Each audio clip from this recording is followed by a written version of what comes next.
Well, it's that time of the month again, the Tucson Housing Market Report, where each and every month I dive on into what's going on here in the Tucson housing market. And so the numbers are out for the Tucson Housing Market Update for November 2024. I'm going to dive on into what's going on, but the big number that stands out month over month, the median home sales price for single family homes was up substantially, which I'm going to cover in this video. So stay tuned and let's dive on into what's going on here in the Tucson housing market.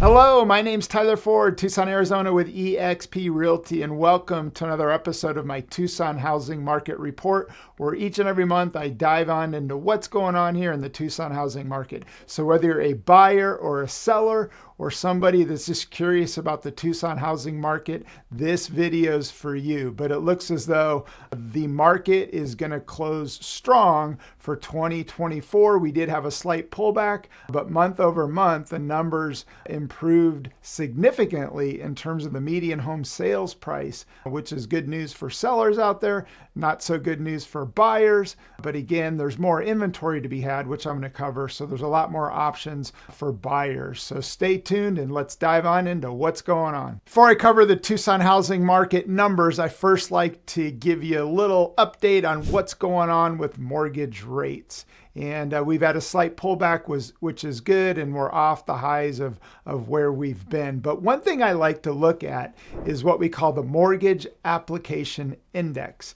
And it's a leading indicator, and it basically shows you how many people are applying for a home loan to go buy a home. And it's a leading indicator, and it gives you a good idea in terms of the demand out there.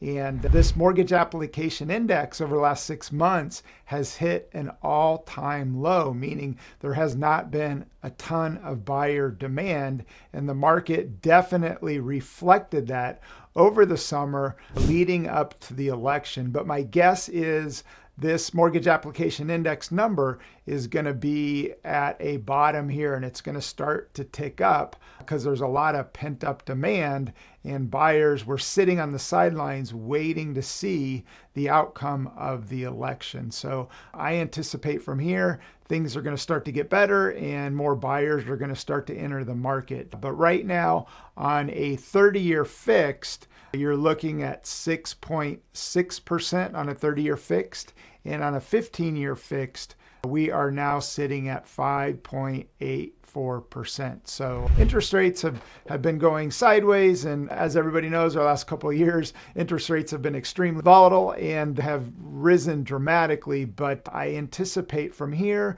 we're going to go sideways and maybe slightly down, which is good news for the housing market. The first number to cover is what we call percentage of list, and that is when somebody lists a home in the MLS, what percentage of the list price is a seller getting? And the number's a little deceptive because percentage of list does not take into consideration price reductions. So percentage of list is based on the final list price in the MLS. And I know a lot of people out there were asking about this, but I am going to cover in this video price reductions. So stay tuned and I'll go over price reductions. But percentage of list, I do like to cover because it does show a trend, and trends are your friend. But during COVID, percentage of list was over 100%, where sellers were getting over 100% of the list price. But so now percentage of list is less than 100%. So there is some wiggle room for buyers out there to negotiate price, seller concessions. So right now, if homes are priced correctly, sellers are getting 97.6% of the list price. So pretty close to 100%. But again, good news for buyers out there. There is wiggle room in order to negotiate a little bit of room on price and also seller concessions. Now let's dive into what we call average days on market, or DOM for short. And this is a really valuable number both for buyers and sellers out there, because if you're a seller out there and you're starting to exceed average days on market, it could potentially mean that your home is overpriced. And if you're a buyer out there looking at properties, getting ready to make an offer, it's a good idea to look at a CMA, the comps, and take a look at the average days on market that a home's been listed. And again, if it's exceeding the average days on market, it could potentially mean that it's overpriced. and give you a little bit of wiggle room to negotiate. So right now in the MLS for November 2024, I'm going to cover the median and the average. And the median takes out the highs and lows. It's a better representation. And then the average is every single thing or every single property sold and does not take out the highs and the low. So the median average days on market for November 2024 was 25 days. And the average days on market was 44 days. So somewhere in between 25 and 44 is where you can expect, if you're a seller out there, for your home to go under contract. And average days on market is not from the time that you list it until it closes. It's from the time that you list it until it goes under contract, which is called average days on market. But again, if you're a seller out there, it's something to take a look at, because again, if you're dramatically exceeding average days on market, it could potentially mean, and the biggest reason usually, it's all about price.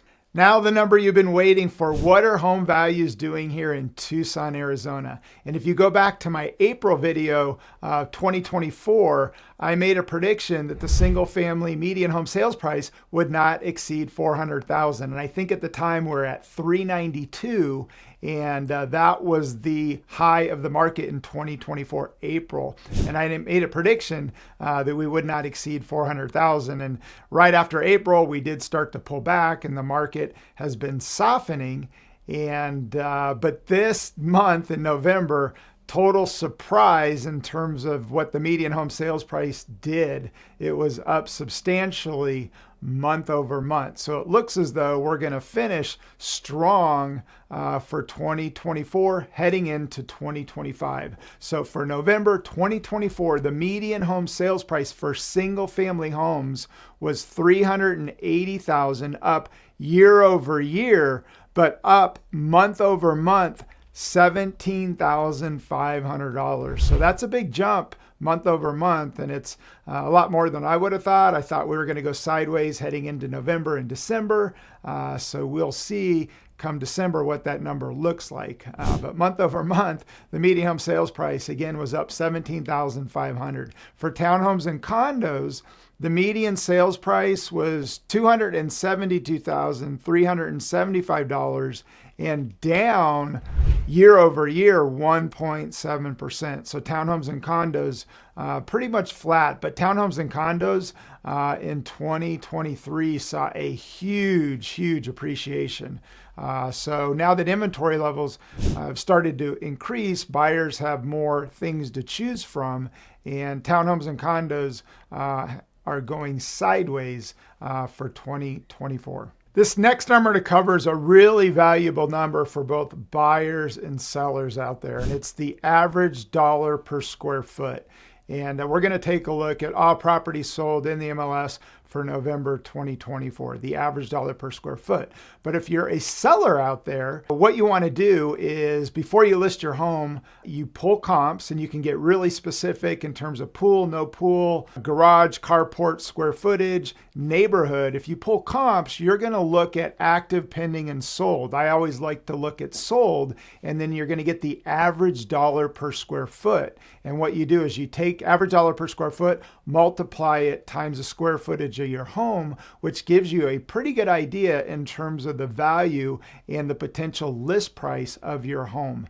But what you want to do when you list your home, the detriment to any listing is pricing your home too high. From a perception standpoint, if you price your home too high, it's going to sit. People are going to wonder what's wrong, and then you start to do price reductions, and then that's where you start to get your lowball offers. So if I can give you any advice as a seller out there, price your home correctly, and as a result, you're going to have more people look at your home and potentially more offers, which actually then drives up the price. So looking at average dollar per square foot is really important. And if you're a buyer out there getting ready to write an offer, what you want to do is you want to have your agent pull the comps and take a look at average dollar per square foot sold, not active or pending, but actually sold, multiply it times the square footage, and it'll give you a pretty good idea in terms of what the home is potentially worth. So right now for November 2024, the average dollar per square foot for all homes listed in the MLS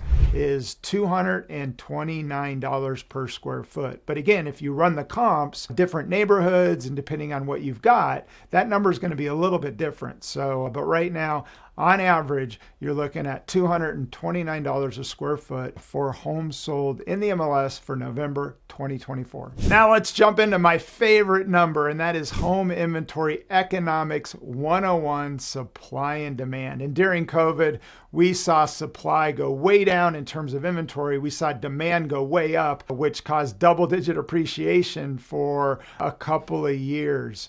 And again, it was all about home inventory and the scarcity. And I think at one point, the low of the active listings, just to put it into perspective, was about 600 active listings for all of Pima County. And if you go back to 07 and 08, when the market did melt down, we had well over 10,000 active listings, which caused home values to plummet. So, people are always asking me, when is this market going to pull back significantly? And I used to think that we would see a huge pullback, but I no longer believe that. And it's all about home inventory. Unless we see a huge spike, home inventory would need to more than double, in my opinion, to see this market really start to soften. So right now for November 2024, there is a total of 2,593 active listings. And if we break it down by category, there are 2,002 single family homes, townhomes, there's 199, manufactured homes, 127, condos, 228, and mobile homes, 37. So again, that's what's going on. But the good news is the market, the home inventory levels have definitely gone up, which is giving more opportunities for buyers and more properties to look at. So again, it's a number that I track each and every month. I actually look at it daily just to get a feel for what's going on with this market. But if you really want to track the market, I would encourage you to take a look and keep your pulse on home inventory levels. And again, unless we see a significant jump in home inventory, I'm just not seeing a huge pullback in price. This next number to cover is what we call price drops or price reductions in the MLS. And it's a number that I did not cover when I started doing this, but this year Tucson Association switched over to a new vendor, and they now are giving us this number, and it's a number that people were asking for. We just didn't have access to it. So it's a valuable number to take a look at. If you're a buyer and a seller out there, it kind of gives you a pulse on what's going on.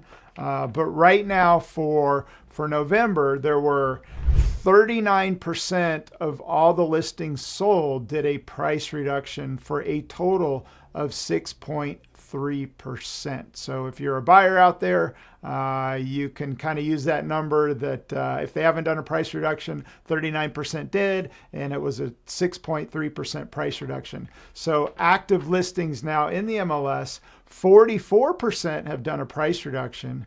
For a total of 6.1%, and they're doing the price reduction at 20 days. So again, if you're a buyer out there, if a home's been listed on the market and it's not yet exceeded 20 days on market, you might want to just kind of take a look, because at day 20, it's saying that 44% are doing a price reduction for 6.1%. So it's a valuable number, one to consider. But when you're looking at a home, the agent can go into the back end and we can see the history of everything in regards to a particular listing that shows you when it was listed, on the day that they did a price reduction as to how much. So it's a really valuable information if you go into the history. I usually take a screenshot, send that over, and it gives both buyers and sellers a pretty good perspective as to what's going on when it comes to price reductions of properties in the MLS. The last number I'm going to talk about is closed sales in the MLS. And if you've been following my videos, this number's been the most concerning of all, because transactionally we've been way down from the norm. And pre-COVID, there were always about 1,000 to maybe 1,200 units sold each and every month. Then COVID hit. Inventory levels went way down, prices went up, and slowly, transactionally, things started to slow down dramatically. But the good news is I think we're off from the lows and things are starting to tick up. But transactionally, we're still way down. And transactionally, this has a huge impact on the economy, because if you think about it, real estate is one of the leading driving economic things that happen to our economy. Because when somebody buys a home, they've got mortgage, title, escrow, real estate commissions. They're going down to Home Depot or Lowe's, buying things for their new home. So real estate drives our economy, and it's all based on transactions. You got moving. I mean, there's just a lot that goes to it. So it's a big reason, in my opinion, as to why things have slowed down from an economic standpoint. But right now, for November 2024, transactionally, there were a total of 610 units, down year over year 3.3%, so somewhat flat year over year. But the last couple months we've been way down. So again, we'll see what happens. But the good news is, I think transactionally, buyers are going to now start to come off the fence now that we're through the election cycle, and I think there's going to be some stability in rates. And moving forward, this is a number also to take a look at. But again, we're off, in my opinion. This is the lows of where we're going to be from a transaction standpoint. Well, that's a wrap for my Tucson Housing Market Report, November 2024. But the big number that jumps out is the median home sales price month over month, up over $17,000. So we'll see what happens in December. But it looks like we're going to end the year on an uptick and not finish negative in terms of home appreciation, which I thought that we could do. We could finish 2024 with the median home sales price down year over year, but based on November numbers, it doesn't look like that is gonna happen. So time will tell. We'll take a look at December and then wrap it all up in the next month's video. But if you got value out of this, do me a huge favor. Give me an internet high five by liking the video. If you've got any questions or comments, you can go ahead and comment below and we'll get back to you. And for more awesome videos in regards to Tucson real estate, you can subscribe to the channel. If you hit that bell button each and every time a video comes out, you're going to be notified. In the meantime, make it a great day and happy holidays.